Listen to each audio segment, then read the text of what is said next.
नाम रास बिहारी भगवान। अष्ट सखियों में से तीसरे नंबर की सखी चंपकलता जी, ये विशाखा जी। चंपकलता की सेवा राधा रानी के लिए रसोई बनाने की। खोआ से जो मिठाइयाँ बनती हैं ना, बर्फी है, पेड़ा है, कलाकंद है, खोआ के लड्डू हैं, इत्यादि जो खोआ से मिठाइयाँ बनती हैं, उनको बनाने में तो ये बहुत ही निपुण हैं। मिश्री के करुए बनते हैं ना, मिश्री के करुए भी अच्छी तरह बनाती हैं। राधा रानी के लिए खेलने के लिए मिट्टी के खेलखुना भी बनाती हैं। पिया पीतम में मान हो जाता है ना, तो मान भी भंग कराती हैं। और चवर सेवा, ये तो रही सखी की सेवा। आपको ये सामने बाबा दिख रहे हैं ना, ये राजस्थान के रहने वाले थे। जिला भीमटोड़ा, गांव का नाम दूबरदू। इनका शरीर ब्राह्मण कुल का है। इनके पिताजी का नाम था बौदेव जी। बौदेव जी की शादी की बात हो गई थी, शादी नहीं हुई, वो बाबा बन गई।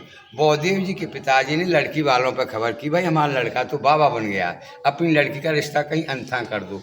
1 साल के बाद में लौट के साधु भेष में साधुओं के साथ अपने गांव में आए थे।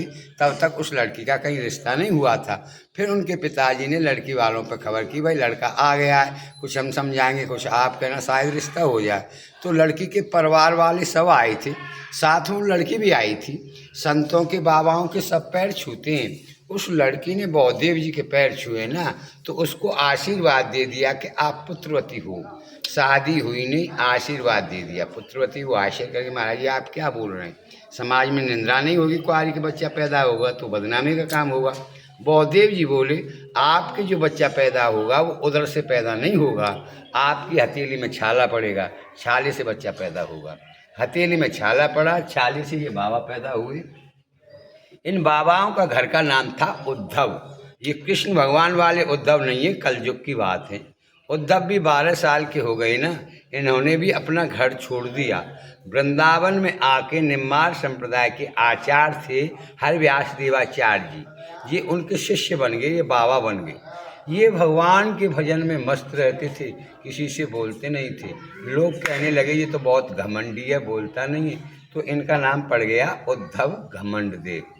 यहाँ सुंदर स्थान देखकर, रमणीक स्थान देखकर इन्होंने ऐसी घनघोर कठिन तपस्या की कि पिया पीतम राधा कृष्ण को प्रकट कर लिया। तब भगवान ने इनको आदेश दिया कि भाई आप गांव से ब्राह्मणों के बच्चे लो, राधा कृष्ण बनाओ, मेरी रासलीला का प्रचार प्रसार करो। सामने देखो भगवान अपना मुकुट दे रहे हैं इनके लिए, राधिका जी अपनी चंद्रकारी दे रही हैं। इनको बच्चों के सिर पर धारण करना, धारण करते ही समझना हम ही खेल रहे हैं। बच्चों के अंदर हमारा आवेश आएगा, उनको सुतई लीलाओं का ज्ञात होता चला जाएगा। इनसे तो भगवान ने बात की और ब्राह्मणों को सपने में आदेश दिया कि एक साधु आपसे बच्चा मांगने के लिए आएगा, उससे मना करना, बच्चे दे देना। सुबह होते ही ये ब्राह्मणों के पास गए, उनसे बच्चे मांगे, उन्होंने दे दिए। यहाँ लाकर बच्चों का श्रृंगार किया, ठाकुर जी के दिए हुए मुकुट बच्चों के सिर पर धारण किए तो बच्चा गायब हो गई। बाबा घबरा गए, बता मैं ब्रजवासी ब्राह्मणों को बच्चे कहाँ से वापस करूँगा, कैसे ठाकुर जी की लीलाओं का प्रचार प्रसार होगा। और कोई सहारा नहीं मिला। समाधि लगाकर फिर भगवान के चिंतन में बैठे। दोबारा भगवान प्रकट हुए, भगवान से कहा, महाराज आपके आदेश के अनुसार मैं ब्रजवासी ब्राह्मणों के बच्चे लाया, लाकर यहाँ श्रृंगार किया, आपके दिए हुए मुकुट पहनाए तो बच्चा गायब हो गई। बताओ मैं ब्रजवासियों को बच्चे कहाँ से वापस करूँगा, कैसे आपकी लीलाओं का प्रचार प्रसार होगा। भगवान बोले, आपसे ब्रजवासी कुछ नहीं कहेंगे, वो बच्चे तो मेरे ही में लीन हो गए। आप ऐसा करो, राधा कुंड के पास कौन ही गांव है, वहाँ पे जाओ, वहाँ से ब्राह्मणों के बच्चे लेके आओ। घमंड देवाचार्य जी कौन ही गांव गए, वहाँ से ब्राह्मणों के बच्चे लेके आए। फिर यहाँ पर रास हुआ, जिस पे आप लोग खड़े हैं, ये ठाकुर जी का प्रथम रासलीला मंडल है। वृंदावन में निधवन में डेली लीलाएं होती हैं, पर रास की प्रागट स्थली शुरुआत इसी जगह से है जिस पर आप खड़े हैं। रास हुआ, ठाकुर जी की आज्ञा हुई, प्रचार प्रसार का काम यहाँ के ब्राह्मणों को सौंपो, जगह जगह जाके प्रांतों में प्रचार करेंगे। तो ब्राह्मण मंडली बनाकर MP दतिया डिस्ट्रिक्ट में ले गई थी। दतिया वाले राजा बोले, जैसे कृष्ण भगवान ने काली नाग जमुना के अंदर से नाथा ना, उसी प्रकार हमको नागनाथ के दिखाओ, नहीं हम आपको जेल में बंद कर देंगे, आप ढोंग फैलाते डोलते हो।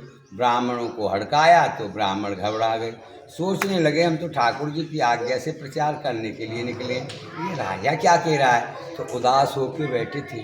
पहले रास में छोटे छोटे ही बच्चे ठाकुर जी बनाते थे। वो बच्चे बोले आप क्यों उदास हैं? हाँ, आप क्यों उदास हैं? उन्होंने बताई लाला ये राजा बोल रहा है जैसे कृष्ण भगवान ने काली नाग जमुना के अंदर से नाथा ना, उसी प्रकार हमको नागनाथ के दिखाओ ने जेल में बंद कर देंगे। वो बच्चे बोले आप चिंता मत करो, राजा से अभी जाके बोलो कि आज नागलीला ही होगी। ब्राह्मणों जाए बोल दिया कि महाराज आज नागलीला होगी। तो राजा ने सपेरे बुला के अपने तालाब में बहुत बड़ा सरफ छुड़वाया, रासलीला हुई। रास बिहारी भगवान ने खेलते खेलते उस तालाब में गेंद गिर दी। श्रीदामा सखा की गेंद थी, उन्होंने अपनी गेंद मांगी, उनसे छुड़ा के तालाब में कूद गई। तो 3 घंटा तक नहीं निकले। देखने वाली जनता भी रोने लगी, राजा भी रोने लगा, पश्चाताप करने लगा, अरे हट करके मैंने बड़ी गलती की, ये तो ब्रह्म हत्या, बाल हत्या, डबल हत्या हो गई। 3 घंटा के बाद में जैसे जमुना जी के अंदर से काली नाग को नाथ कर भगवान काली नाग के ऊपर जमुना जी से बाहर निकले थे ना, उसी प्रकार रास बिहारी भगवान उस सरफ को नाथ कर उसके ऊपर तालाब के पानी से बाहर निकले। तो राजा